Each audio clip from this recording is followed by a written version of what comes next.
On this episode, we discuss The Turning. From the twisted mind of Henry James comes another tale of terror.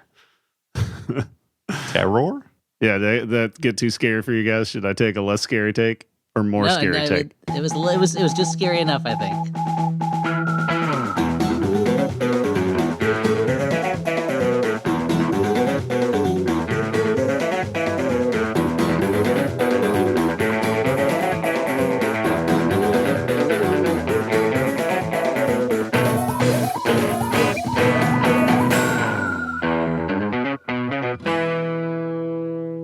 Hey everyone, and welcome to the Flophouse. I'm Dan McCoy. Hey, it's me, Stuart Wellington. Hi, Elliot Kalin here, and we got a special guest, guys. Hi, it's Hallie Haglin. The star of the show has returned. And look, we all know you're just waiting for me to shut up so Hallie can say one of her catchphrases like, Weedly-dee. Or what's one of your catchphrases, Hallie? This needs more milk. This needs more milk. A lot of the episodes of the show Hallie are about mac and cheese. Yeah. Yeah. But before we get into our show, the network our show's on, Max Fun, is throwing a virtual block party from now until October 22nd, and you're invited. Mm-hmm. What does that mean? The wieners are on Dan. Well, during block party. Just one. No, yeah. I'm talking about hot dogs. Yeah. Oh. I'm covered in them. Yeah.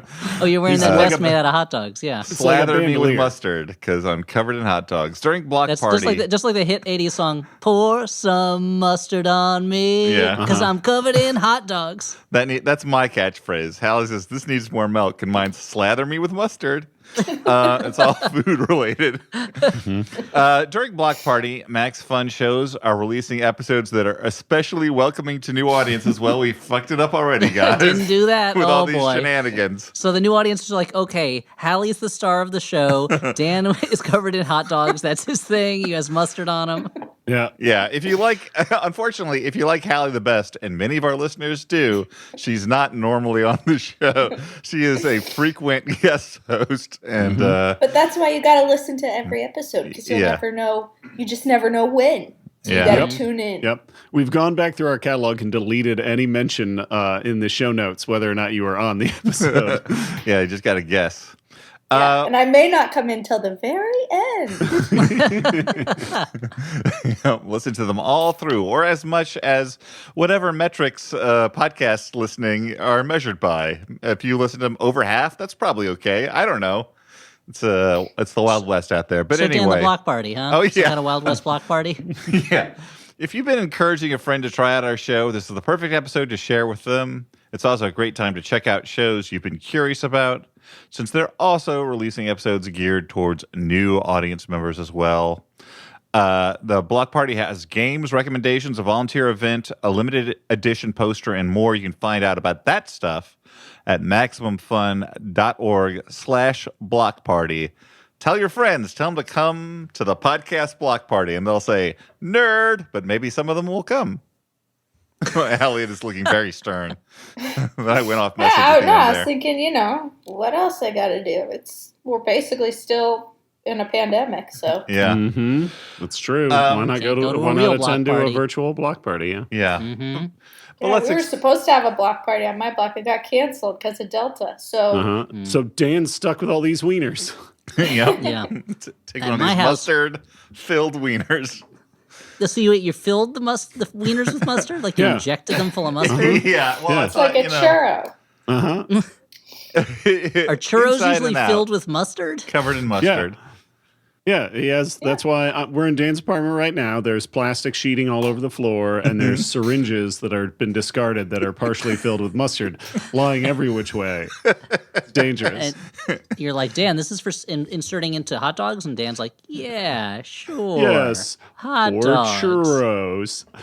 So what do we do on this podcast, This is a Danny? podcast Let's where tell all those new listeners what we do. It's mostly making fun of you about your hot dogs, right? Yeah, the premise of this podcast, which seemed a lot more unique about 15 years ago, is that we watch a bad movie and we talk about it.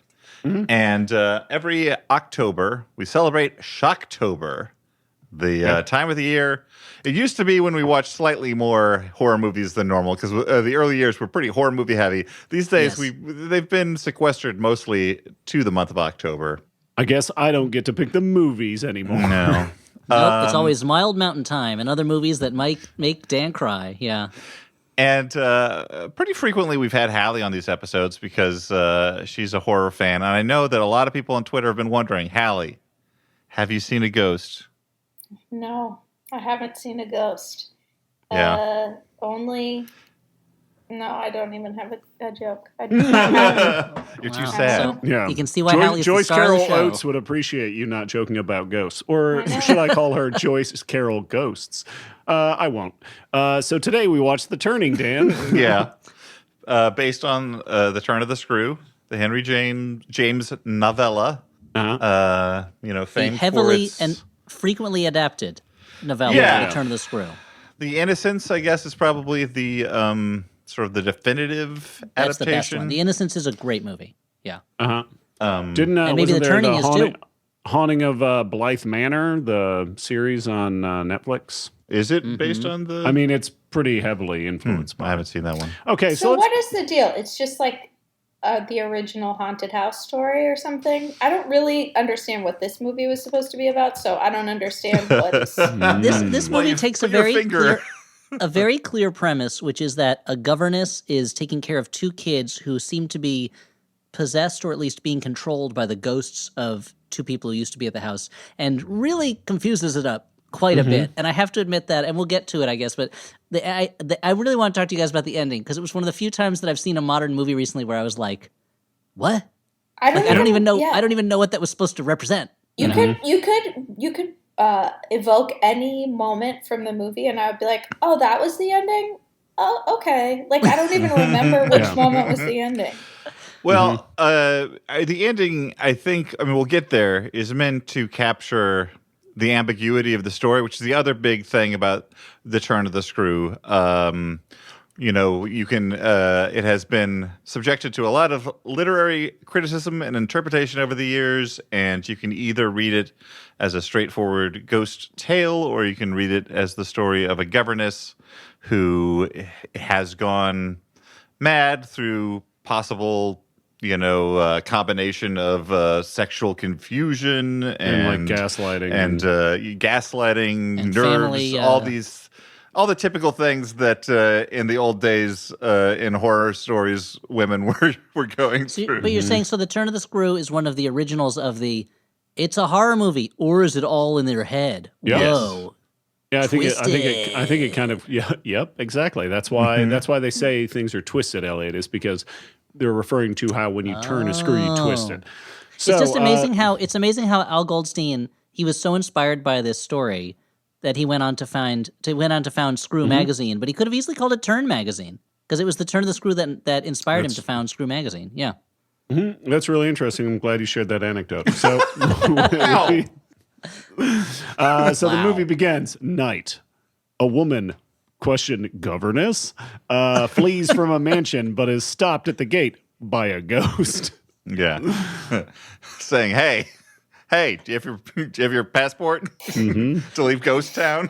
Okay, then we So find Ghost out. Town, you need a passport to leave. It's a Yeah. sovereign territory. Yeah, is, it's a city-state. That's why Beetlejuice has so many pockets to carry his fucking passport. Oh. So then we hear a TV tell us that Kurt Cobain has died. Yeah, That's a fucking bummer. The clumsiest time period setting I think I've seen in a movie in several years at least. It was just like, oh, Kurt Cobain has died. Let's turn the television off immediately upon hearing that news. I mean, it is right up there with In the Wedding Singer when the guy goes, "Hey, JR just got shot." In terms of like, Yeah. and there it's deliberately a joke, but here it does feel like a jokey way to set up that time period. But it's to create that that aura of I guess young doom that will follow our main character. And Hallie, here's the thing I was wondering: you've always wanted to see a ghost. Did this movie make you want to be a governess so that you could maybe see a ghost in that job? Because you are not a governess right now, right? I feel like one. You're not I mean, a I paid. got No, but it's your own child. children, so it doesn't count. Well, I kept wondering, is she getting paid? Because we never saw her get a paycheck. That's true. Nobody handed her a paycheck or a bag of money. No, that's true. The kids certainly are not tipping her. So No. Yeah, so Kurt Cobain, R.I.P. Mackenzie Davis decides to stop teaching in order to be a rich kid's private tutor under the explanation to make a difference. it's a very weird moment where she's like, "This is a rich kid who needs a mother because her parents are gone. I could really make a difference here." It's like, wait, but you're already teaching like a classroom full of not rich kids. Wouldn't you be making more of a difference? No. They aren't orphans, Elliot. This is my chance to be this is my chance to be the Aristotle to her Alexander the Great, influencing a future world conqueror. And it's like, all right, okay, in a world without Kurt Cobain, I guess anything's possible. Wait, question. Real question. Do we know, did I just miss where it's supposed to be set? I think I assumed it was Seattle because Kurt Cobain was mentioned, but then now, in retrospect, that was worldwide news. Yeah, exactly. Yeah. And in local regional news. I do feel like I had a similar feeling, though, and maybe it's just because it's always misty. I thought maybe this was the Pacific Northwest, but... Does the Pacific Northwest have a lot of like beautiful manor houses? It could be like a logging magnate of the 19th century built that estate or something like that. I think it does feel like more of a like East Coast, the kind of estate you might have found then. I mean, it's a story that's originally set in England, right? I think. Yeah. Because Henry James, though American, spent most of his life over there, so like it makes more sense that there would be like a manor house, but it could be like a robber baron house, you know. By the way, is there a reason beyond? I guess we're setting everything in the like recent past because of cell phones. Like, Not is that there reason. a reason that this Like 25 years took ago. place in the 90s?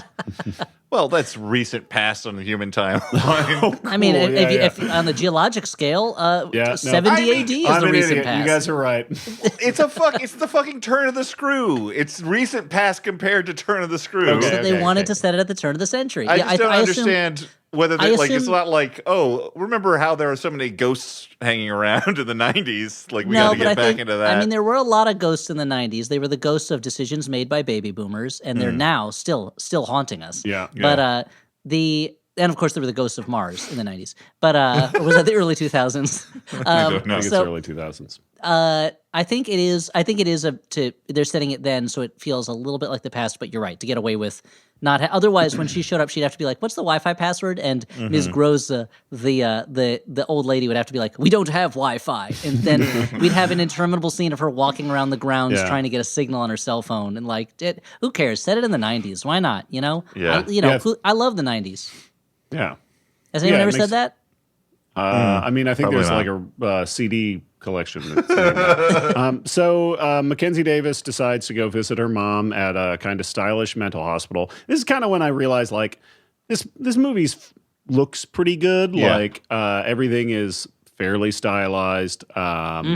This is a person. The director mainly has, it looked like music video Music credits videos. and some TV And credits. Her first feature was The Runaways, about the band The Runaways. Oh, okay. Which was pretty good. And so she visits her mother, played by Jolie Richardson, who you would know from The Patriot and that BBC Lady Chatterley adaptation with And Sean she's Bean. in that lots was- of stuff. She's and, part I'll- of I just want I'll to do bring up that anything, Lady Chatterley she's bit. part of a movie that all long the time. songs removed She's from part it. of a long British acting dynasty. As the Amazon trivia told me, she is the fourth member of her family to be in an adaptation of The Turn of the Screw.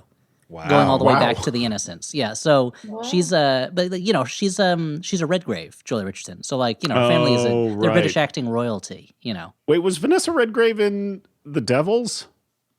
No. I can't Right. remember. It's a good Shocktober name, though. yeah. Redgrave. Is Okay. she her daughter? is. Is she Vanessa Redgrave's daughter? She is Vanessa Redgrave's daughter. Yes, She so looks she's like Michael her. Redgrave's granddaughter. And she looks like Vanessa Redgrave because it's her mother.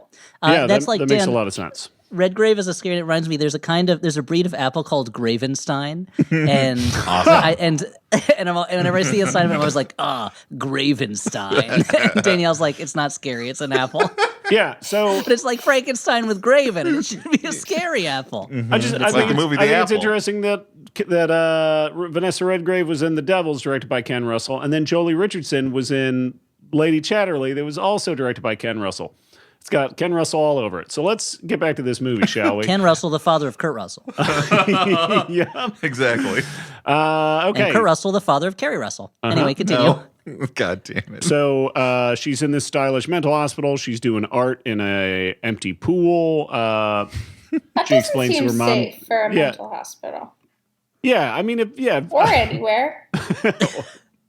Now, do you think a full pool would be more safe for a mental hospital, or should we just get rid of the idea of having a pool in this mental hospital? Well, what's the implication? That they turned like an old gym into a mental hospital?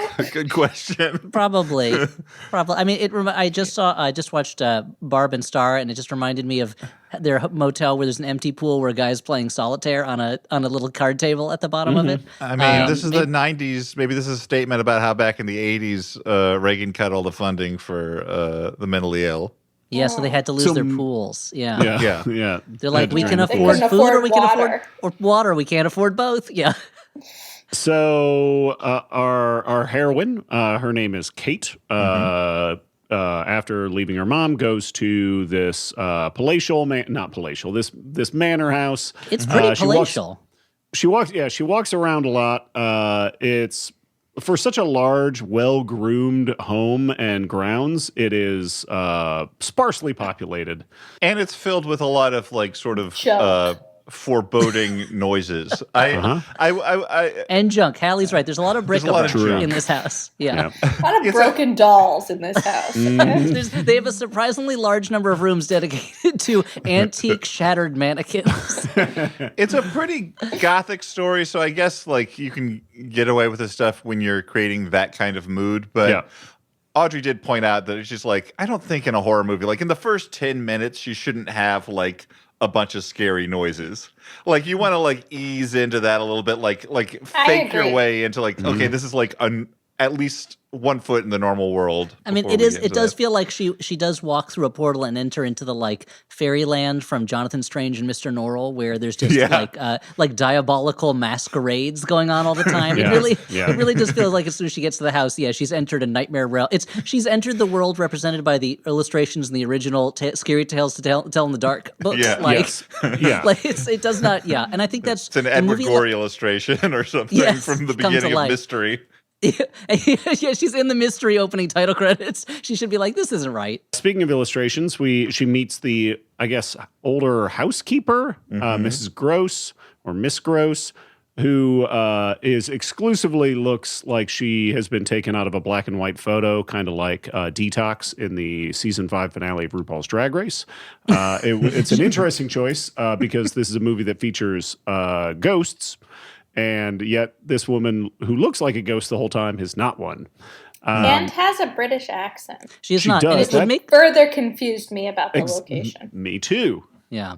And it's also it would make more sense if she was a ghost, because the whole movie, Kate would be like, "Let's do this, Flora," and Ms. Gross would be like, "No, she can't do that." And I'd be like, "Well, why aren't you the governess, Mrs. Gross? Like, you don't seem to do anything else all day except ride Kate's ass about what Flora can and can't do. Like, why did you hire Kate? Like, this is your job."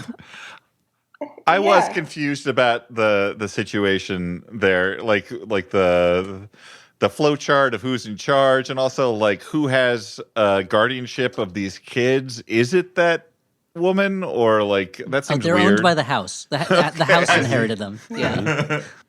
So we meet after there's a lot of walking around this property. It's basically a fucking Zillow ad. So But like a spooky Zillow ad. Like you want to rent a haunted house. You know? yeah, it's what happens when you go to Zillow in October. All the houses have been decorated and they're It'd be spooky. so funny if all the listings now have ghosts and cobwebs on them. Yeah. But it's so hard to buy a house in October because all the real estate listings make them look like abandoned old mansions. Yeah. Now all this will be is a- cleared away later, right? Yeah. Like, yeah. Are Now, you when- looking when- for a 3-bed tomb? And they're like, we have to stage the house. When did you want to sell it? October. Ugh, October. Okay, get me cobwebs, get me broken mirrors, get me a coffin for a table. That's how we have to stage Give it. me my punning Start- dictionary. Somebody start peeling the grapes. We've got a whole setup. Start Well, cooking realtors these spaghetti. days just have a spray that smells like freshly peeled grapes. To Yeah, freak you yeah. out. Let me bring you through to the ensuite master death. Master bath. I mean to say yeah. master bath. Come on. Yeah. Oh, I thought you were going to say dead room. Oh, better. Thank you. Oh, Better. That's okay. Tell me how to do my job. Sure. Maybe you're the real estate agent now. Okay, fine. Or the squeal Here, you estate put on this agent. vest. Here, you do it. I'll buy the house from you. Oh, this place is lovely. I don't like the color. Anyway, goodbye. Hey, we haven't discussed price. You can always paint the house. Come on. No. And now I've transferred the curse onto you. You're now the real estate agent for this house. I'm free. I'm just glad you stopped saying squeal estate. Okay, so we meet Flora, who is a spooky little girl. We walk around a spooky hedge maze. Then we tour the house, and we see a crazy dummy of a dead grandma. Mm-hmm. We learn that Flora can't leave the property. Normal rich people stuff. Yeah. Flora played by the young girl from the Florida Project, by the way. Maybe that's why they named her yeah. Flora. Oh, that's right. She was, Oh my I God, mean, that I thought makes I me so sad. I love. I thought I recognized her from somewhere. Well, no, well, she. I mean, I just think she's she's good in this movie, too. The movie is not obviously as good as the Florida Project, which is I would say amazing. that, but- yeah, this movie is Has way less Willem Dafoe. That's 100% less. This movie Who would have been great in this? Very Yeah. spooky. Yeah. he should have been Mrs. Groza, but or Kate. Frankly, a male governess. Why not a governor, if you will? I think the problem with this movie is not the acting. I think all the No. performers do pretty fine in it, but Yeah. it is.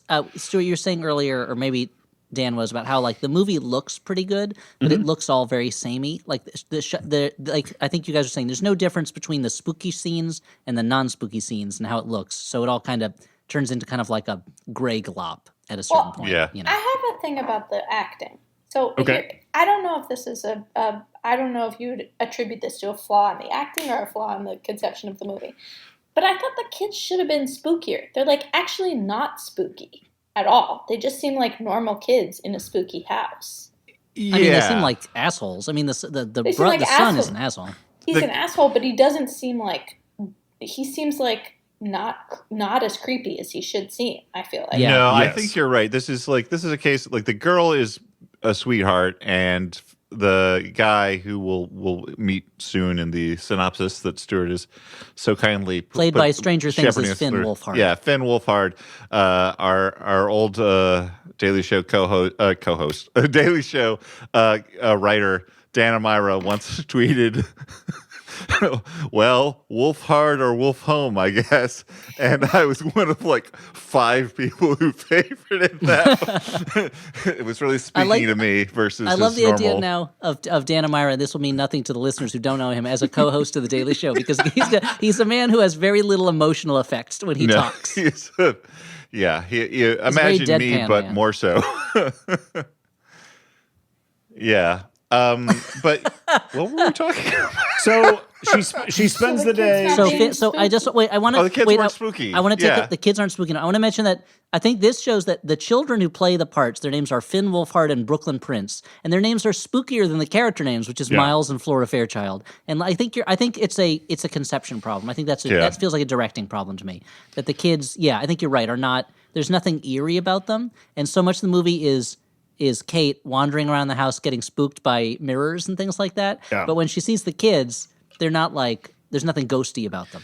You know? Yeah, Miles is kind of creepy in a teenage boy way of being creepy, not in But a not creepy, like- eerie way. It's No, not no, like yeah. this guy's gonna be able Yeah. to do anything to her. He's very It's not small. like He's a small man. and it's not like, does this kid have a ghost inside them? Yeah. It's more like, yeah, this kid is gonna go. I like- mean, Go at a jerk certain off in point, his every room. teenage boy has Yeah. a ghost inside them. Yeah, so And like they're there's a brief scare where Allie, it's Block Party episode, please, come on. What if Allie looks it's a so horror happy. porn? It's a horror porn called Ghost in the Dick. It's like, It's a very weird adaptation of Ghost in the Shell. yeah, and the Ghostbusters are, I guess, porn stars that help you get it out of your dick, and they're like, we got to get that ghost out of you, you know.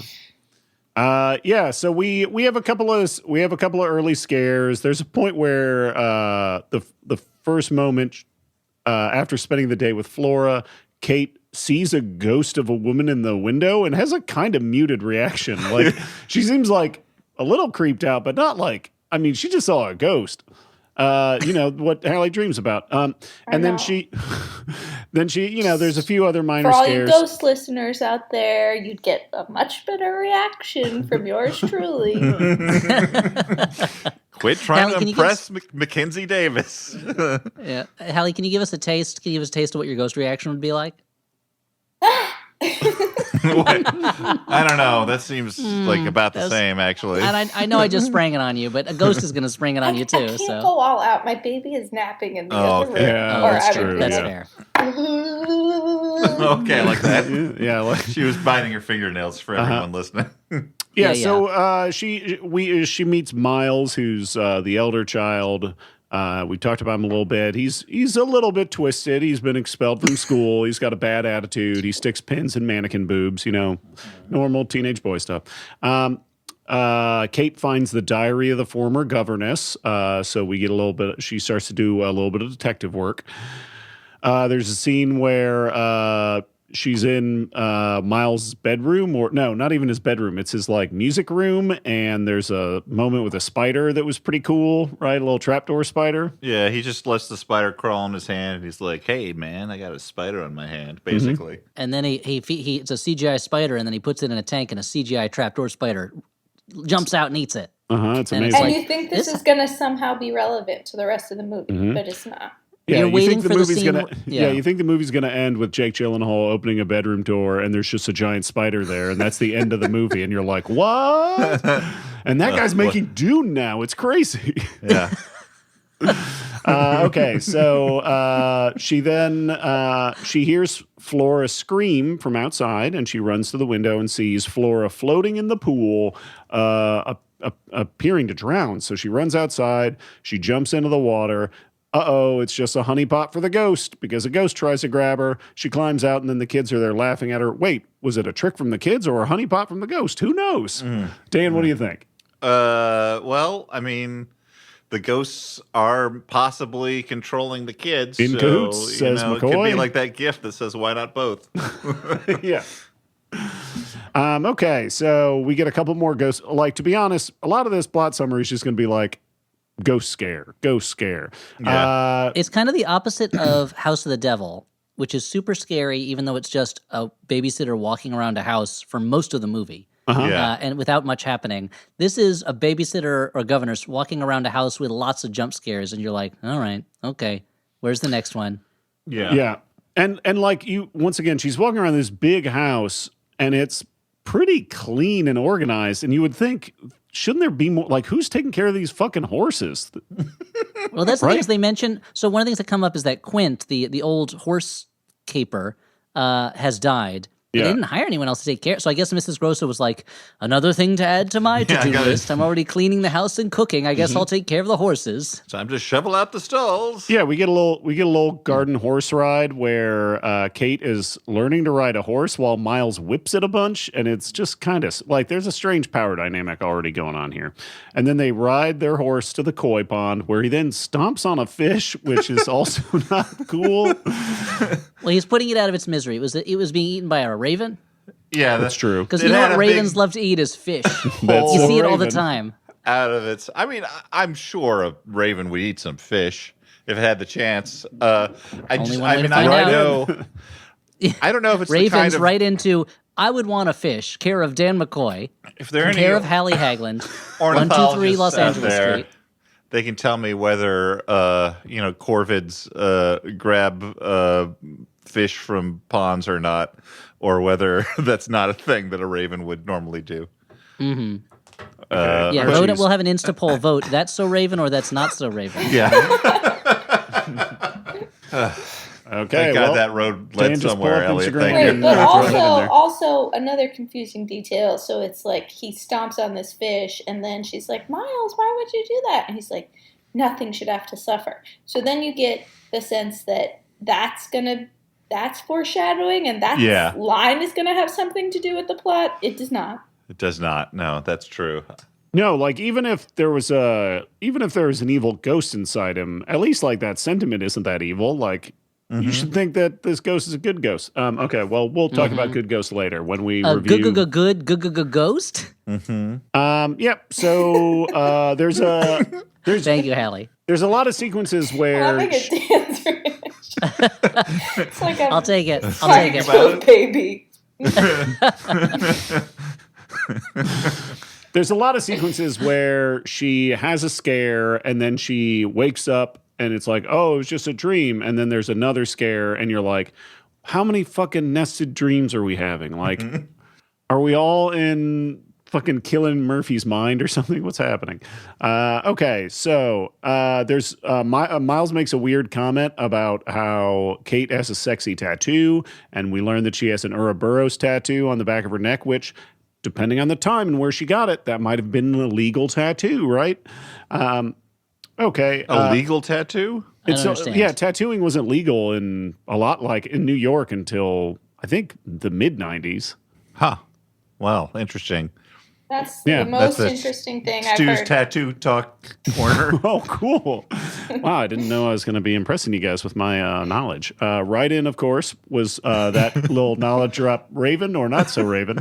Oh, it's going to confuse the other results, though. Oh, no, I poisoned the well. It's not really related to the Raven put thing. That's so Raven colon tattoo issue in the email. Wow, complicated. I mean, we could start a new mailbox for this one, but I guess okay, we don't need to. Well, I didn't want to we have to yes and Elliot, even if it's a Yes. confusing issue. That's fair. Oh yeah, it's New York City banned tattooing from between 1961 and 1997. It says. Oh, shit. Man, you know, Wow. what do I do when I'm right? Because I'm not right very often on this podcast. Should I do a little dance? Yeah, do it. Okay, Dan. He's dancing. Start Wait, playing the okay, music. he's up. Up, wait. Yep, Oh, he's doing on a the Charleston. table. He's on the table. Yep. Okay, stop waving that around. Okay, Okay. the pants need to stay on, Stu. All right, okay. Okay. Okay, so The dance really took a lot out of you. yeah. Yeah. Okay, so she's like, okay, this place is fucking weird. I got to get out of here. So she decides to take the kids on a little trip, and the kids are like, okay, but only if our secret protector says we can go. And so they get in the car and they're about to leave. And I was like, oh, great, we're going to have another location in this movie. No, not so fast. This is a cheap horror movie, only one location. So they can't leave. Flora starts to have what appears to be some kind of a panic attack. And then Miles gets very aggressive, which is, again, not cool. Did we mention that their parents died at an accident right by the gate? That this is perhaps the source of, like, this is at did least not an mention explanation for her panic attack. Although this being a horror movie, it's also kind of a red herring where you're like, is this person kept here through some ghostly means? Like, Yeah. why can't she leave? A red herring being pecked at by a raven. Maybe right into That's So Raven or That's Not So Raven, care of Dan McCoy. Let us know. Okay, so Kate's pretty shaken up, shooken, whatever. Let me check with Elvis. He says all shook up. Okay. So she's having a little bit of a crisis. She is talking to her friend, her former roommate, and the stakes are pretty clear at this point. They lay him out that she could just bail and go back to her old life. She could go back to her old living situation, or she could try and stay there and help the kids and the ghosts. So she decides to try and make up with Flora and Miles. Two mixed results, I would say. Because she made a promise, crossed her heart, hoped to die with Flora that she would stay. Now, as somebody who doesn't spend much time with children, that kind of a promise seems like garbage to me. Yeah, But is it's that legally legally binding in kids' court. Oh. In Kids kids' break court, it's those legal. promises all the time. That's what okay? I'm saying. Oh, I think 5 times today I've made an agreement with my 3-year-old, and then he's immediately gone back on it. The kids are, they're weasels. They'll do anything. They'll say anything and they'll do anything. Yeah. Yeah. They're wild. Okay, so Round them up, lock them up. That's what I say. Kids. What's them the in matter kid with jail. the kids today? finally she starts to do a little bit more detective work on what is it, Miss Jessup? Is that the former governor? Miss Jessel. Jessel, who, Descendant, we have to assume, of Georgie Jessel, one of Yeah, the great famous old-time vaudevillian. comedians. Yep. Yeah. who has gone missing, and Quint. I mean, Georgie Jessel has long since died. No Yeah. one's looking for him. Oh, you mean Miss Jessel? Yes, I think, yeah. I'm glad that me getting a fact right has inspired Elliot to correct me on all my facts. Quint, the now dead groundskeeper stable master. So she's doing some detective work on this pair, but really not that much, other than we find out that Miss Jessel was frightened of Quint, that he was a threatening presence, and that we'll learn that he is abusive, assaultive, a murderer. All of the above. Yeah.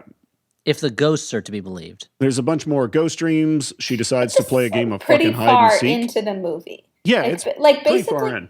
Yeah, like these people are supposed to be the crux of the whole movie, and we like just sort of learned who Quint was. Yeah. Yeah. And I got to admit, I read The Turn of the Screw, back in college, and I saw The Innocents last year, I think, which was maybe the second time I've seen it in my life. So I've had at least some grounding in other like the original and adaptations of this, but I don't know that it would be very clear to me what the deal was with these two characters, these missing, other servants, if I didn't have that background. Oh, I yeah, don't think the movie I agree. does it. Yeah. It's not a movie that is welcoming to people who don't already know the story of the movie. I mean, to be honest, if you didn't already know the story, you might not even know it was a ghost movie until very far into it. Yeah, I mean, I feel like one of the things this movie suffers from is that we're comparing almost everything to other interpretations of it, other adaptations, and it just doesn't stack up. So let's see. This is a, she decides to play a game of hide and seek. She gets scared a bunch. She gets a bloody nose. I mean, this is the sort of thing where you're like, this is Ghost House 101. Like, at this point, why are you playing hide and seek? I totally want to see a show you host now, Stuart, called Ghost House 101, where it's like a haunted house competition show. Yeah, I mean, obviously the first lesson is like, oh, yeah, you got some spooky ghost stuff. Just go stay in a hotel. If the ghost follows you, then that's a different kind of ghost. We can deal with that. Yeah. That's if there's a big stain on the wall, don't look in there. Or maybe do if the ghost wants you to do something with their bones. Yeah, exactly. But it's hard to know that until you go into the room. And now I can see the commercials there where it's just Ghost House 101, and Stuart goes, "Class is in session," and that's how the commercial ends. If you find the ghost's bones, have somebody you don't like deal with them first, in case putting them into the stain on the wall causes a negative result. Yeah, you think you know what the ghost wants. Almost always, you don't know what the ghost wants. Not until the third act. They're very hard to predict. After the fact, it seems like they could have just told you the thing that they wanted, but they don't want to do that. Ghosts love head games. Do you guys? Do you guys have the same experience I had? Gotta go to therapy. When I went, maybe it's a ghost therapy show, Stuart. Maybe you're a therapist who deals with ghosts. The hardest part is getting them to communicate clearly. Why do you find it so hard to ask for the things you need, Ghost?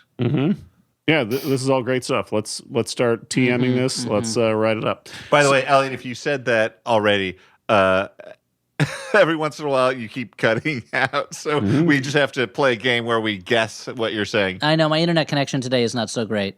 You've been doing a great job so far. Did you guys have the experience I had on the Haunted Mansion ride as a kid? Where at the end you look into a trick mirror and there's a ghost in the car with you, and it says, "Oh, he's going to be going home with you." And I was young enough that I thought a ghost might be following us the rest of the day, and it really spooked me out. And it was until years later that I was like, "There's no way a successful theme park is just going to be throwing ghosts at people. Like, there's no way." Hold on a second. I thought you were going to be like, "There's no way a successful ghost would want to come home with me. He has his own." Yeah, he's got his own stuff. No, you don't know with ghosts. Like you said, you don't know, and they're not very clear in their communications. That you never know what they want. But it was like, you know what? If this ride was really sending ghosts after people, they'd probably shut it down. They'd probably change it to something else. They'd run out of ghosts. Yeah. So limited resources is what we're saying. They're having a meeting. The Imagineers are having a meeting. They're like, "We're low on ghosts, everybody. The attendance has been very high this year. We don't have enough ghosts. We got to shut down the ride." Murdering people. That's one answer. Okay, at least someone's giving me solutions and not just problems. So she gets a package in the mail, opens that. It's from her mom. Of course, it's filled with some spooky art that is basically just like a lot of charcoal smeared on a piece of paper. Yeah. Yeah, I thought that was going to be something too, because it had all these holes in it, and I was like, "Oh, I bet she made those holes with a screw. That would have been awesome. A famous screw. And then in Okay. Planet Hollywood, you could see the screw, a famous screw from the Turn of the Screw in a case. Yep, right next to my Bruno sunglasses. So,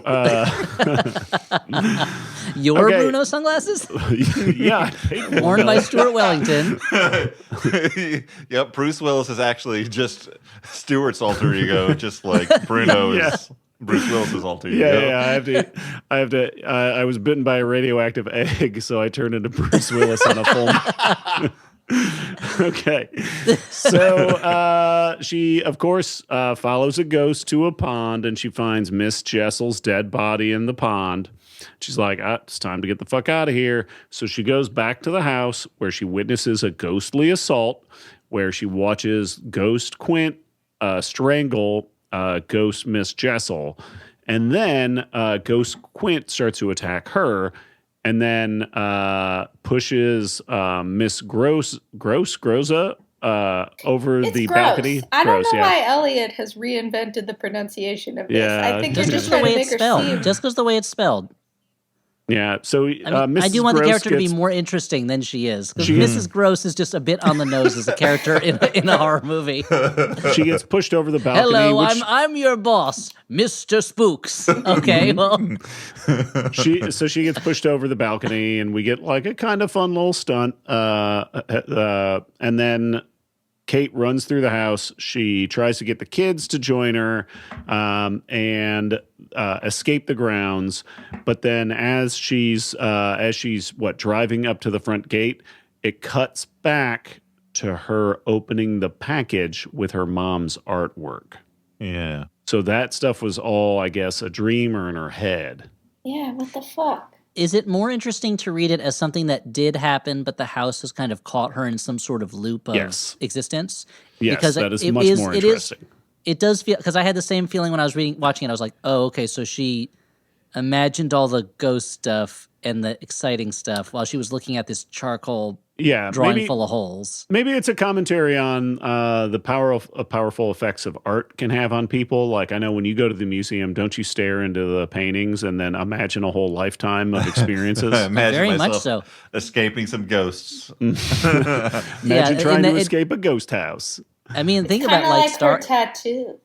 It never ends. Thank Yeah, you. right. Thank you know you. what? This is a great movie. It makes sense. I mean, so you're saying, Stuart, this is more of a Velvet Buzzsaw type reading of the movie, where it's art that's so powerful that it kills. Yeah, that was a movie I liked. This is more of a Velveteen Rabbit of a I movie. liked that movie. I was just talking about that movie. Yeah, I mean it's basically what, like a Final Destination movie, but with a lot of good actors in it, and not quite as fun as a Final Destination. Whatever. Okay, so then she tries to run over to the kids and be like, "We got to get out of here. This is a ghost house. Let's break out." And the kids are like, "What are you talking about?" And she just comes off as appearing like very unhinged. And then while this realization is hitting her, she then wakes up. She is now in the mental hospital with her mother, where her mother is scritching away on her charcoal Well, board. they zoom into her eye. I wouldn't say that she wakes up. There's a zoom into her eye where she is with her mom in like this sort of black space. Uh-huh. Yeah. Okay. I'm sure that clarification is going to help the listener. Well, it's not like Well, she no, woke up. I- It's not a yeah. dream. Like, it is I agree with different. Dan. This is Stu, I feel like Stu, you're imposing an explanation onto a scene that is very unclear in the movie. Yeah. You guys are both right. And then she approaches her mother, who is scritching away with charcoal, and then her mother turns and she freaks out. Is it because it's not her mother, it's her? Who knows? Maybe her We mom don't just know. looks extra twisted. Because we don't see her mother's face. We see the back of her mother's head, and Kate screams, and then the movie's over. And that's when I was like, wait a minute. So what did I had to rewatch that little bit thing because I was like, did I miss something while I was doing the dishes? Oh no, it's exactly that. Yeah. You know. Yeah, it's the trunk of the car from Repo Man. Well, it's kind of, I mean, like the movie seems to sort of be doing, so okay. it's playing off the ambiguity of Turn of the Screw, right? It's playing off like, is there a ghost? Is she having a mental breakdown? And it's trying to do, I feel like, a Lady and the Tiger ending where we see both things happen. You know, like what if we made a movie, The Lady and the Tiger, and we see the lady behind one door, and then we see the tiger behind the same door, except for the way that movies work, the chronology, you know, like the thing that we see last takes precedence, right? So like that's the Clue principle. Yeah, the last ending of Clue is the real one. Yeah, the movie seems to be landing on the idea that she is, you know, has some sort of dementia like her mom, and then like that last bit is kind of representing her like being terrified, like that it's true that like she is the thing that she was fearing, but it's so confusing the way the movie does it. Now, that only would have made sense if they had set it up the whole time that like every spooky thing was seen through her eyes, and it wasn't. Like there were tons of events where she would close a door, like when she sees the grandmother mannequin and she like puts it in the other room, and then she closes the door and she's not witnessing when the mannequin like moves alone. True. So it's like we already believe that this house is haunted, so how can we also believe that, you know, it's either both, but or she didn't go crazy, but it's not that she just went crazy. Maybe the movie does want to have it both ways, where it is a haunted house and she is mentally unstable and is going mad, and it's all like. Or here's another explanation. Here's where I get my no prize from the makers of The Turning. The reason that mannequin turns its head like that when she's not in the room is because she's actually telekinetic. There's no ghosts, but she is creating all these things with her mind. She's both imagining it and making it real at the same time. Well, Marvel Comics can send me my no prize. I know this is not a Marvel Comics story. It's a movie made by other people based on our Henry James story, but they can send it to me at my address, which is that so Raven or is that not so Raven? Care of Dan's house, 123 Fake Street, Hollywood, America. Oh boy, 456 9000. This is gonna get so confusing. Now, when I go 2500. If you had seen the movie Clue in the movie theater and you only got one of the endings, would you have felt a little ripped off or no? Well, what do you think? That's apparently what kept a lot of people from seeing Clue in the theaters, is that they advertised there are 3 different endings. These are the theaters where ending A is playing. This is where ending B is playing. This is where ending C is playing. And people were like, I don't want to get the bad ending. I'm just not going to see this stupid movie. And so it did hurt Clue quite a bit, you know. And it wasn't until it was on TV and on video that they included all the endings. And people were like, oh, that's funny. So, we've reached the end of this, you know, pretty simple film. A simple little ghost tale. Yeah. So I think it's a movie that it's reaching towards ambiguity, and it manages to instead reach only confusion. Is that how you guys felt about it? Well, certainly in that, like, I fine, you know, do your ambiguous ending where it's like, okay, one thing happens and then it's revealed to maybe be a fantasy and just the product of her mind. But then to like add a third thing where like, let's zoom into her eye and she screams at someone whose face we do not see. That's the part that adds just a little extra cherry of like, wait, why did you do it that way? Do you like how many times do you think they had to go back and punch this movie up? Because like it feels like the movie wanted to add be jokes. Yeah, that's what I'm saying. I mean, it's hilarious. How much extra work had to go in to make it hilarious? Yeah, Patton Oswalt was in a room somewhere, like pitching ADR editions. Hey, I'm a ghost. Don't close that door. Oops, like that kind of stuff. Yeah, oh man, he'd be great at that. No, but I feel like there's definitely scenes where they were like, okay, go back, add a ghost to that mirror. Add a ghost to put a ghost behind her. That was the scariest stuff. Was only like the ghost in the mirror, the ghost behind her, the ghost in the water. That was the only stuff that was scary. There's one part I liked a lot, actually, where there's that ghost hand that keeps crawling onto her shoulder. Yeah, I mean, it did look a little bit like Thing from the Addams Family, but I thought that was it. When you realized that hand was not connected to anything, that was really creepy to me. But otherwise, it's mostly what's that in that mirror? And there's one point at the end where it was like she got scared at something in a mirror, but I didn't see the ghost. So I thought it was the ladder that was scaring her. And then she looks again and the ladder wasn't there. And I was like, so is it a dead ladder that's haunting her? Like, I don't know. What, she realized at that point, she walked under that ladder earlier and, all the I bad see. luck was terrifying her. Yeah, what do you guys think of the ghost effects? So, like the most ghostly part of the movie Mostly ghostly, yeah. was the scene where Ghost Quint is strangling Ghost Miss Jessel, and it was I was not a huge fan of these ghost effects. They were like very I don't know, like blurry, Yeah. and I don't know, yeah, just. Like, I guess if I was in the room and that was happening, I would be pretty scared.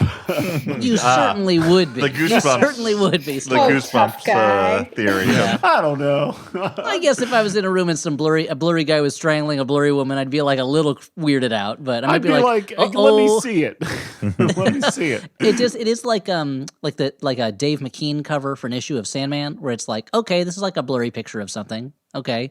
Yeah, that's especially at the end when Quint's ghost is kind of chasing after them, and it looked like they'd taken a picture of like Lemmy from Motorhead and just kind of smeared chicken grease on the lens, and we're just that was chasing them around. It was all I could make out was that it was a man with a mustache that was hard to see. I didn't was think. that I only thought the only thing that I thought was scary was when they would show Miss Jessel, just like she would Kate would walk by and Miss Jessel would be like her drowned body would be looming or something like those quick optic things were scary to me, but like seeing the assault and stuff was not particularly effective. Yeah. and that's coming from somebody who wants to see ghosts. I would love. I'm here. I'm your audience. And again, show us again, Hallie, how you'd react to that ghost. Yeah. Oh, She's chewing on the fingers again. Okay. Good stuff. Okay, well, let's do our final judgments. Yeah, why not? Oh, and it's Shocktober, so I'm pulling them out of the closet. The old Shocktober judgment categories. Is that let's hear a spooky closet This is sound great. This is great as you for pull new them out of the listeners. closet. Yeah. Yep. So was this movie? Wait. Okay, that was the closet opening. Okay, is this movie totally scarifying? Was it totally snorifying? Or was it frighteningly funny? Oh. And again, these are terrible, terrible categories that are confusing. I want to say, like, for a large part of this movie, I was like, this isn't so bad, honestly. Like, it is definitely just kind of like pro forma ghost movie making, but I like Mackenzie Davis a lot. The kid from Florida Project, whose name I forget, Brooklyn something. Brooklyn Prince, I think is her name. Very, very good child actor. I've liked Finn Wolfhard in things. Like, I think that the movie looks pretty good, even though there's the blurry ghost smeariness of it. But it really falls apart more and more as it goes along. And I think it's like reaching for being a better horror movie and not just like forgettable schlock. Because why would you choose, we're going to adapt Turn of the Screw if you were just going to, cash in on making a horror movie? But it doesn't make it there. So I guess I'll go with snorifying. Yeah, I think I'm gonna back you up on that one, Dan. I think it was pretty snorifying. It's stylish. I get the feeling like it was a project that they're like, hey, we have the rights to this. Let's remake it. It's a horror movie. It's pretty easy. And the director had a specific vision, or the screenwriter had a specific vision, and I think they gave it their go, but I don't think it really worked out. Like it's stylish. I think they tried to go, at least at one point, we're trying to go for the psychological, like, woman is losing her mind take on the story, but I think it ended up being kind of a mess. I just want to say, off of that, I did do some background reading. The reason this originally got put into development was Steven Spielberg wanted to do a new Turn of the Screw adaptation, and I don't know whether he ended up being involved with the version that finally got made. I but like it has a pedigree. Like there were like, Yeah. That's where it came from. Anyway, Elliot. No, I agree. I agree with both of you guys. I think as the first half of the movie, I was like, okay, this is fine. Like this is a fine, straightforward kind of. But if I had never seen a horror movie before, if it was a sleepover, if I was a teenager to sleepover, then I could be like, oh, this is fun. But then it went off the rails, and in terms of confusion, and it just becomes very one note. So yeah, I would have to call it snorifying, but it's fine sleepover fodder for 15-year-olds, 14-year-olds. I don't know, 7-year-olds, probably not 7-year-olds, but something like that. Hallie, what do you think? Wow. I hated this movie way more than you guys did. Wow. This movie was offensive to me.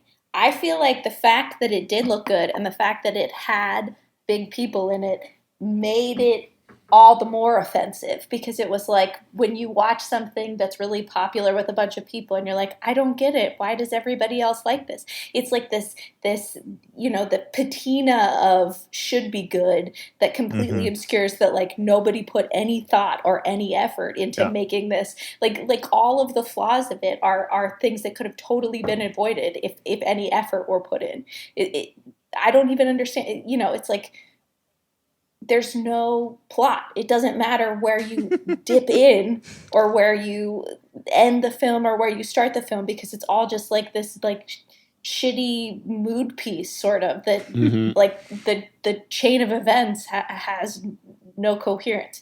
And like it makes me mad that whoever made it was like, well, we can get away with it as long as we like put some big stars in it and like the wardrobe is good and we have some cool music. So I was deeply offended. It was more than horrifying.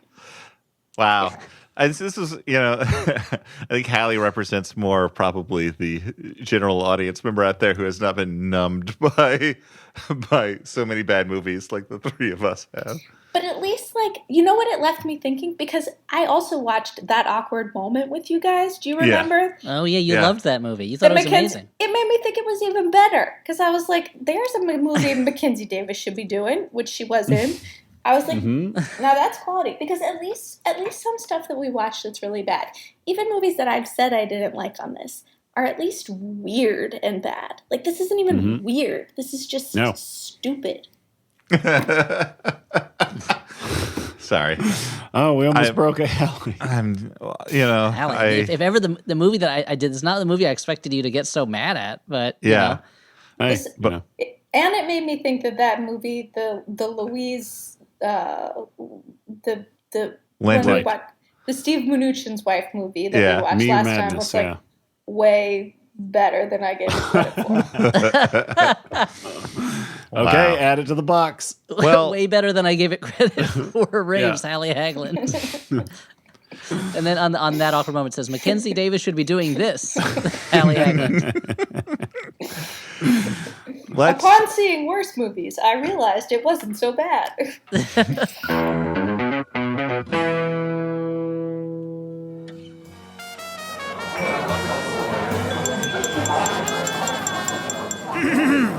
Hey, excuse me, everybody. I just wanted to say a few words about the beautiful couple. I've known you two for a long time, and you get along like peanut butter and chocolate. Or, like comedy and culture, like Maximum Fun podcasts. Actually, they're having a block party from October 11th to October 22nd, and that's kind of like your party, right? You have a community of friends and family, and Max Fun has a community of shows and audiences that support them. You're having a new start with your life together, and Max Fun will be putting out new episodes that are especially welcoming to new audiences. So it's a great time to introduce your friends to your favorite show or jump into one you haven't tried before. Is he still talking about podcasts? And they're setting up a volunteer event where we can help out our local communities. Plus, Maximum Fun is going to have games, prizes, episode recs, so much other fun stuff. What's wrong with Kyle? Is he okay? Oh, anyways, sorry for getting carried away there. If it's all right with everybody here, let's all raise our glasses for a toast to the Max Fun Block Party, which you can learn more about at MaximumFun.org/block party. And don't forget to join in on October 11th. Actually, that sounds pretty cool. Hey, the Flophouse is sponsored in part by Storyblocks.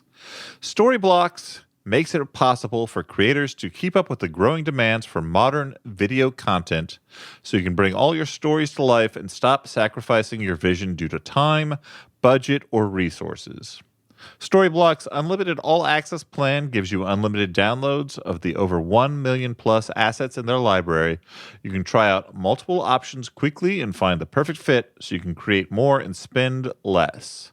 Restock is their commitment to increase representation in stock media by hiring creators from marginalized communities to create content that is more reflective of the diverse world we live in.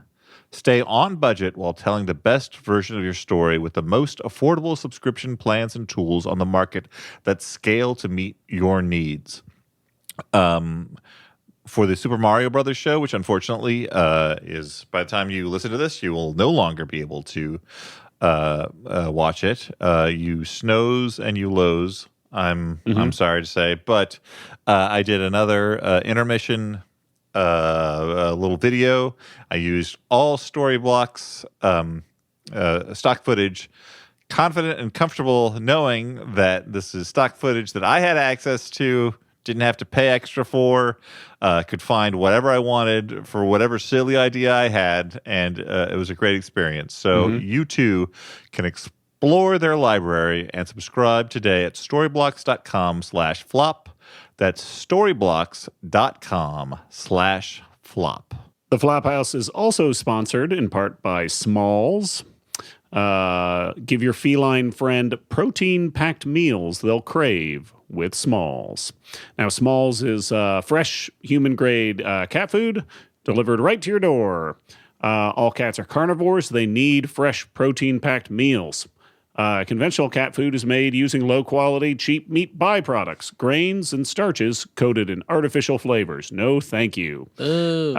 With the help of cat nutritionists, now I'm assuming that's humans who are trained in cat nutrition and not cats who are nutritionists, but it's not clear. Let's not assume. Smalls develops complete and balanced recipes for all life stages. Give your cat what it needs. Their Smalls recipes are gently cooked to lock in protein, vitamins, minerals, and moisture. Better quality ingredients means a better, healthier life for your cat. Since switching to Smalls, cats have experienced improved digestion and less smelly litter box, right, Dan? Softer and shinier coats, plus better breath. Yeah. So just go over and take a short quiz on smalls.com/flop to customize your sampler. And then if you use the code FLOP, you get a total of 30% off of your first order. That's right. That's smalls.com/flop with code FLOP. Yeah. And I also have a Jumbotron to read. That's right, Jumbotron. It's the biggest Tron there is. Jumbo, jumbo, jumbo, jumbo, jumbo, jumbo. Oh, where'd Elliot go? Jumbo, jumbo, jumbo. Oh, he's back. jumbo, This is Doppler effect. no, Just on a sorry, wait, hold on. merry-go-round. I was falling down a cliff. Sorry. Oh, okay. I was on a merry-go-round. I'm back around now, though. This is a message from Angela, and it says, "To my husband, Genji, happy second wedding anniversary. Sad we can't be together on the actual day, but I'm pretty sure you'll save the Flophouse episodes for us to listen to together. Even though 75% of our marriage has been during a pandemic, it's been a beautiful journey. Here's to adventures with our newborn. Love, Angela." Aw. How sweet. That's adorable. That's Well, really nice. Thank you for getting a Jumbotron. If you want to get up on the Jumbotron, you can go to MaximumFun.org/Jumbotron. And there are different rates, whether you have a personal or a business message, but that's how you do it. And now we should just get back to the show. Unless you have, Elliot, you looks like you have something to plug. I'd love to plug one thing. Longtime listeners will know, or just fans of me, will know that I recently had a series from Aftershock Comics called Maniac of New York. It's a horror slasher comic with a little bit of a satirical edge. That's right. It's a little bit of a Jason Takes Manhattan, but better. Anyway, the trade paperback collection of the first 5-issue series will be coming out mid-October, I think October 13th. I'm not sure about that. Ask at your local comic book store. And there's a second series coming out soon, issue number 1 of volume 2. It's called Maniac of New York, The Bronx is Burning, is now available for pre-order. So go to your local comic book store and tell them, I want Maniac of New York, The Death Train, which is the trade paperback of the series that came out already, and I want issue number 1 of Maniac of New York, The Bronx is Burning.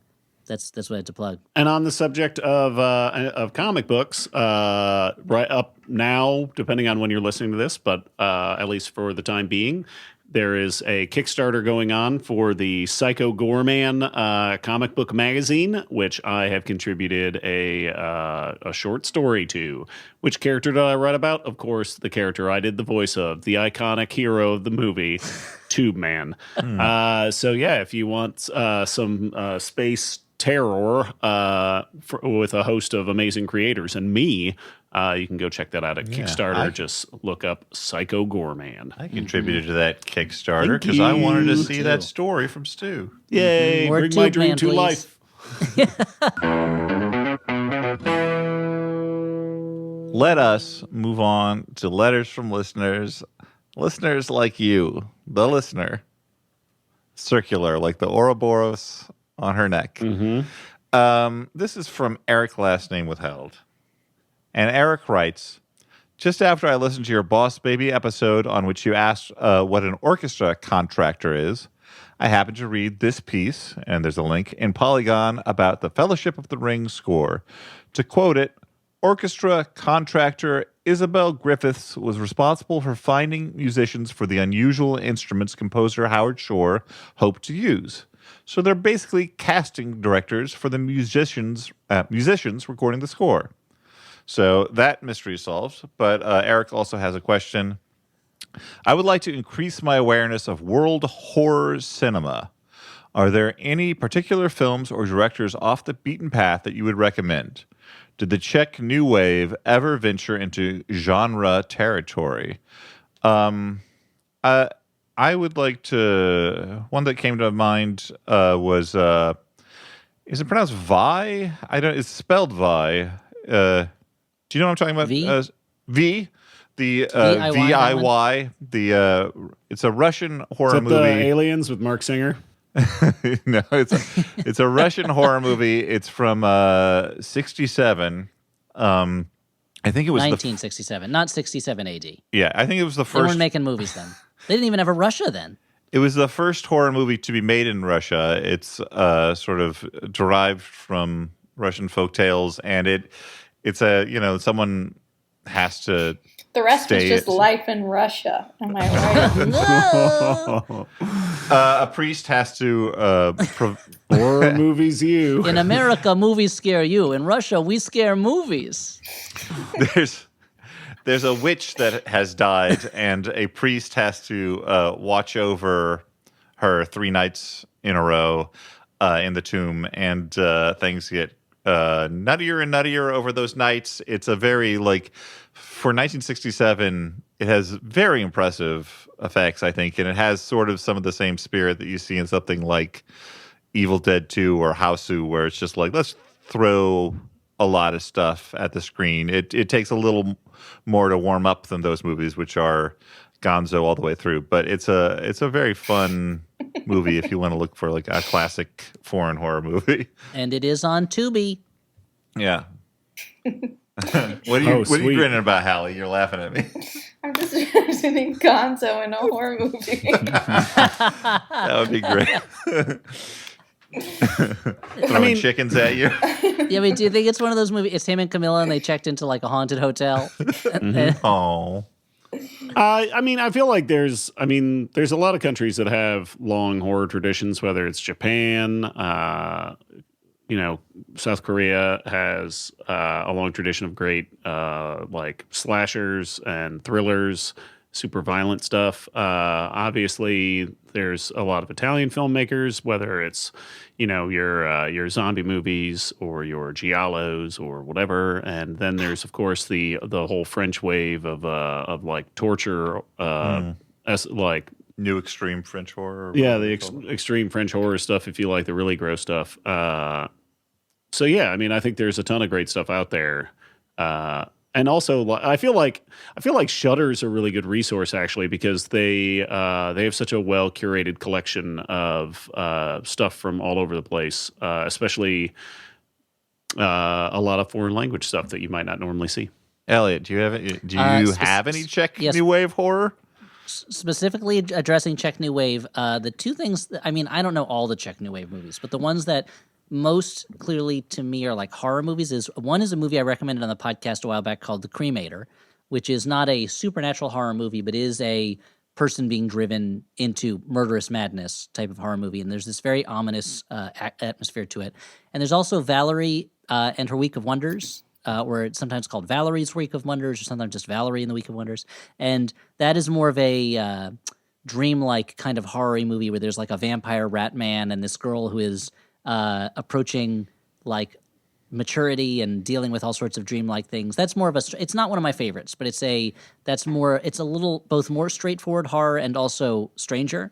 And there's also, if you just want short stuff, there's the animator Jan Svankmajer, whose stuff is not specifically horror, but it is very scary. And he came out of that same world of Czech filmmaking at the time, and he's been working, for decades and decades and decades, and has a lot of scary shorts and features to his name. So those are the ones from the Czech New Wave I'd recommend. The Cremator is the one of those that I like the most, I think. Although I like Svankmajer's stuff a lot. He has a lot of good stuff too. Do you have anything, Hallie? If not, we can. No. It was almost as wistful as when you said you hadn't seen a ghost. Well, okay. There's one more letter from Gwen, last name withheld, who writes, I write to you today about how Elliot's Star Wars trivia saved me money. Yes, real money. My girlfriend and I stopped by. It sounds like something I'm supposed to like invest in now. It saved me real money, and we'll tell you how.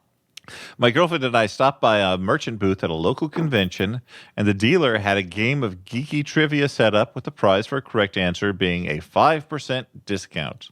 Though not a Star Wars trivia expert myself, I picked that category specifically because the vendor warned me it was the hardest one they had. Oh. My question was, who was the male Aqualish thug that partnered with Dr. Evazan, became a successful smuggler, and bullied Luke Skywalker in a bar on Tatooine? Mm-hmm. You know it, Ponda Beba, baby. Yeah, out of the 4 possible answers, I chose Ponda Beba because it was the only one I could remember hearing Elliot talk about on the show.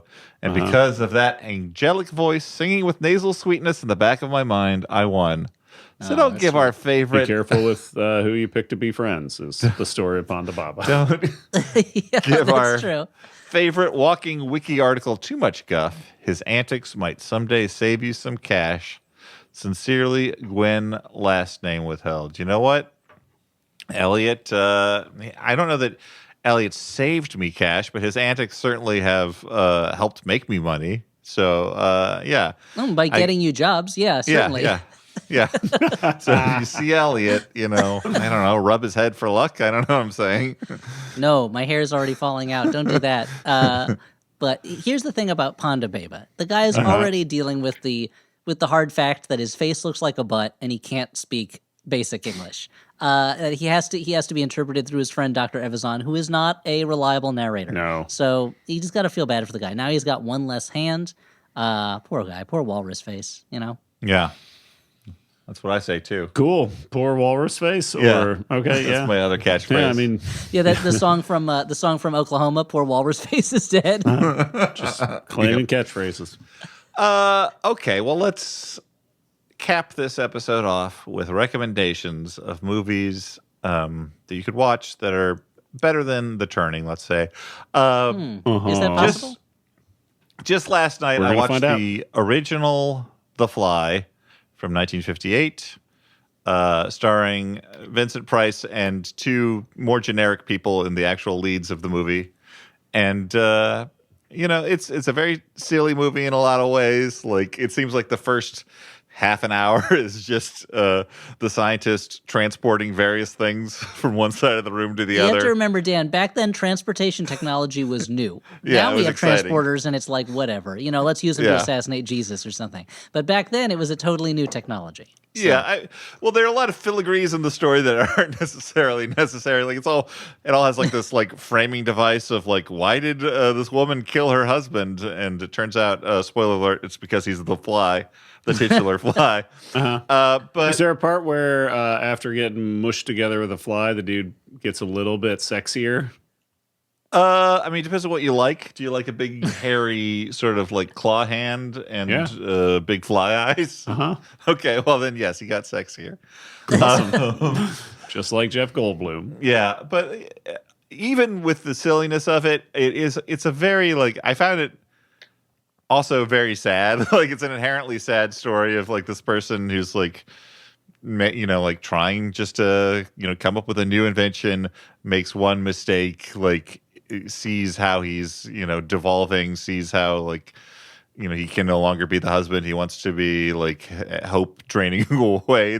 Is as goofy as it is, it also is strangely effective as a horror movie.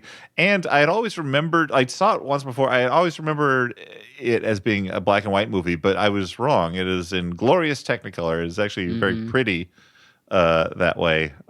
So if you've never seen it, if you've only seen the remake, check out the original The Fly. It's fun.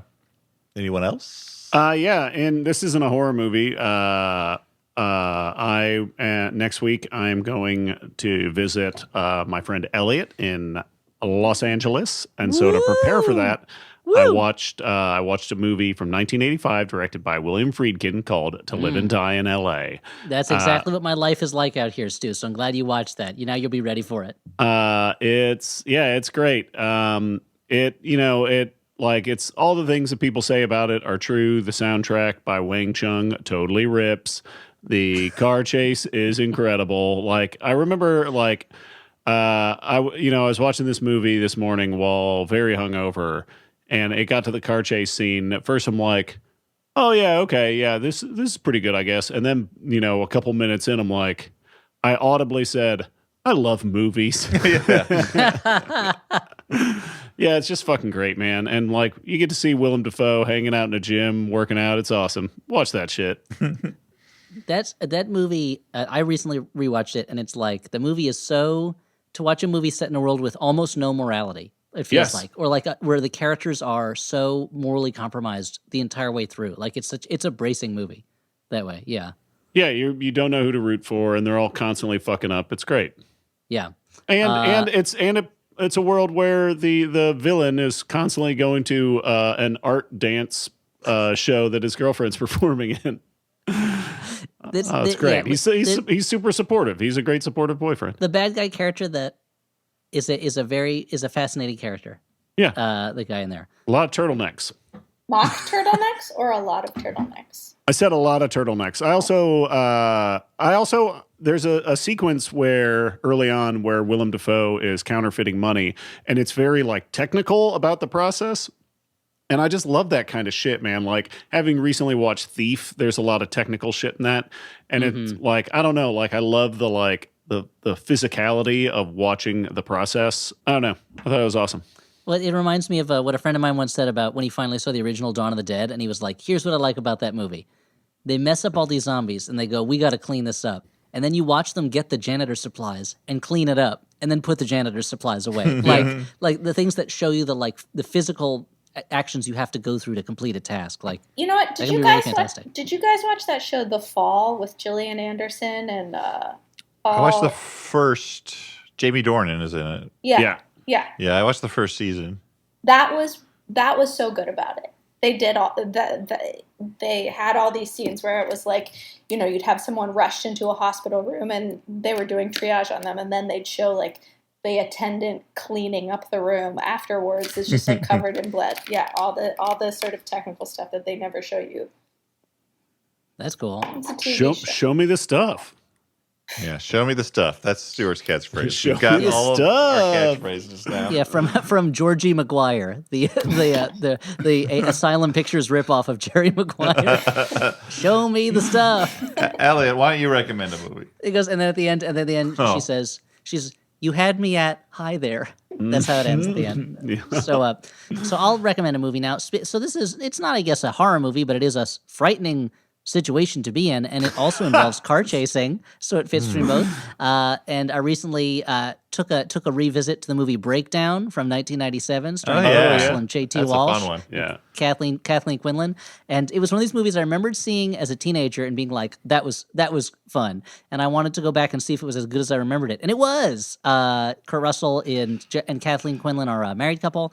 They are driving to their new home in San Diego, I think, and along the way they run afoul of a trucker played by J.T. Walsh, who it turns out is a super bad guy criminal who kidnaps people, and Kurt Russell has to find the inner savage in himself to fight back and turn the tables and save his wife. And it's just like a super taut small scale thriller. It's really good, directed by Jonathan Mostow, who also made a Flophouse movie, Surrogates. So don't go see Surrogates, go see Breakdown. Yeah. Yeah. I just remember it having just one of those classic thriller premises, like it's just like let's make it as simple as possible for the audience to give this hero glasses to start with, so he's civilized, and those shits are going when he goes all crazy. He's gonna lose those glasses. It will not affect his vision at all. So I don't know why he was wearing them. But yeah, their car breaks down. This trucker offers to take his wife to go use a payphone, and then she disappears, and everyone pretends they never heard of her, and that's it. And then they've got to do great, and it's like, and it's one of those movies where they do a really good job where each time you think that they're like, okay, they got it, they don't got it. Something terrible happens again. They got another obstacle to get over, and it's only 93 minutes long. It's great. Anyway, that's Breakdown. Hallie, what have you got? Okay, my recommendation is... Okay, I had never actually seen this movie. I had only used it as an OTS pun when we were at the Daily Show. But Can you explain what an OTS is? That's a nice inside look behind the curtain. It's an over the shoulder. So it's the way we would title the pieces, and they were clever little takes on movies you recognized. The Men Who Stare at Votes, for instance, when there was the Al Gore, George W. Bush hanging chads thing. That was one of the classics. During the long process when the Obamacare health bill was being debated, we went through all of the hell titles. So we did Drag Me to Health and Healthraiser and Healthraiser 2, and we ran out, and it was so hard to do more of them because it went on for months. But yeah, that's what we call those OTSs. Right. So I finally actually saw the movie We Need to Talk About Kevin. Have you guys ever seen that? Yeah. It's so good. It's a very good movie. Yeah, my husband suggested it, and I was like, nobody actually watches that movie, right? And I watched just use it for puns. It's just the title. Exactly. But, if you, it's while not under the horror, you won't find it in the horror section at Blockbuster. No. Boy, if you have a kid, pretty harrowing to imagine. Uh-huh. Yeah. I also think that now, out of the four of us, only Elliot has not recommended it's great to talk about Kevin. Maybe I'll do it next time. I also love a world where Tilda Swinton and John C. Reilly are married. Okay, that was the only thing that I was like, I love him as the weird, goofy, clueless husband casting. Yeah. Like, I thought it totally worked in The Hours. But in this one, I was like, no, this isn't. Tilda Swinton is too sophisticated for this guy. Uh-huh. But he's got that cool BDE, And you know where you can find We Need to Talk About Kevin? Where? It's on Tubi. That's right. Shit. Every movie's on Tubi, it turns out. Yeah. Well, this is where we reveal that the entire run of the Flophouse has been a stealth advertisement for Tubi. Man, Tubi, you can get in on this. That's where they spent all of their money, their ad money. They should. That'd be fine. Somebody was like, hey, you guys maybe should advertise on the Flophouse. And they're like, why? They're already talking about us all the time. Yeah, we're giving it away for free. We call that the Popeyes conundrum. Yeah. Mm-hmm. They're getting the milk for free. And as Hallie knows, we need more milk. So, Hallie, what movie that you've talked about for years but you've never actually seen are you going to go after next? I don't know. Do you guys hear my baby screaming? That's what I'm distracted by. Sorry. Well, then let's let you go. Yeah. If you're just... Is it a real baby or is it a ghost? It's to get me out of this question. Okay. Let's let Hallie go.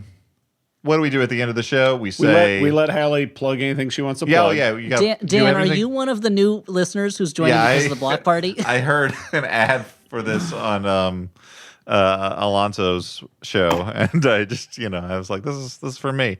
No, Hallie, do you have anything to plug? I mean, this is the only thing I'm doing this episode. So Okay. I plug, rewind, listen to it again, folks. And you're gonna have those T-shirts with your catchphrase coming out soon. Yeah, exactly. On my Etsy store. Oh, nice. Handmade.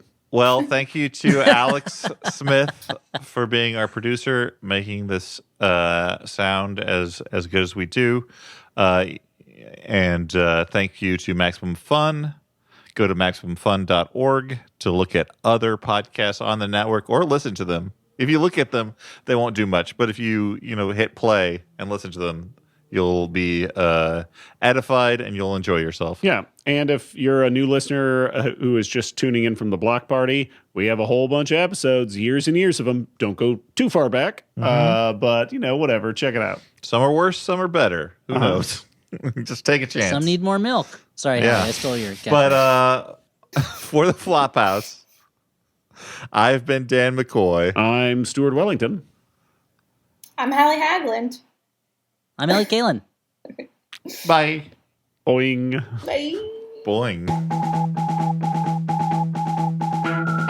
From the twisted mind of Henry James, the horror master who brought you The Golden Bowl. Hey, all you sick fucks.